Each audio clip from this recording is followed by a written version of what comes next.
for trouble with you, Marshal. This Jerry here's got me all riled up, him and that girl. I don't know. But I'll tell you something, Doc. You better not mess around with Nades there. Before his passing, Ken Curtis, forever remembered for his rough-edged charm as Festus Haggen on Gunsmoke, wasn't the kind of man to hold his tongue when something bothered him.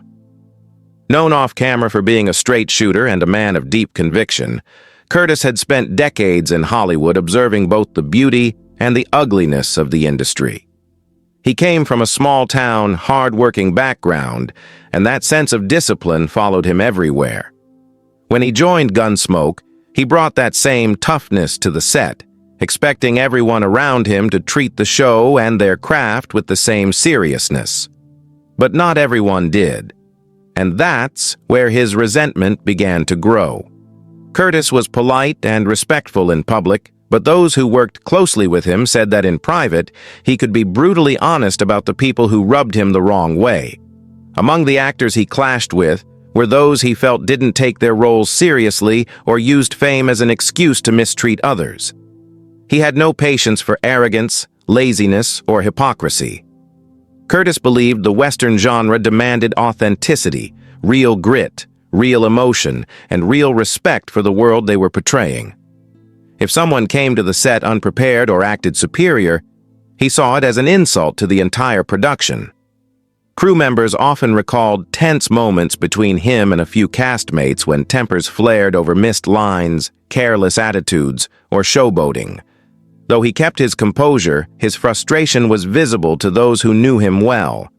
Curtis's dislike for certain actors wasn't rooted in jealousy, but in principle. He respected people who worked hard, stayed humble, and treated others decently, traits that were increasingly rare in Hollywood during his time.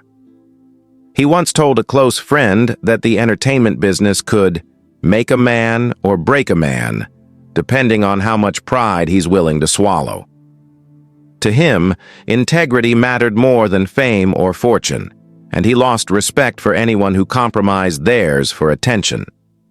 In his later years, when he looked back on his career, Curtis reportedly spoke more openly about those strained relationships. He didn't name them publicly, but he described the kinds of personalities that made his job harder.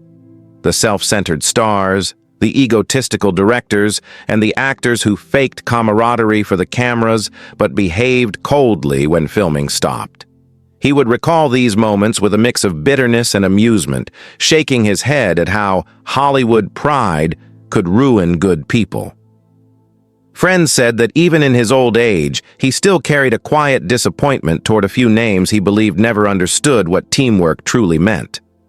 Ultimately, Ken Curtis's legacy wasn't shaped by who he disliked, but by how fiercely he believed in his values.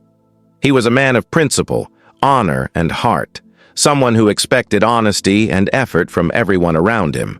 The actors he hated weren't necessarily villains, but reminders of what Hollywood could become when ego outweighed artistry.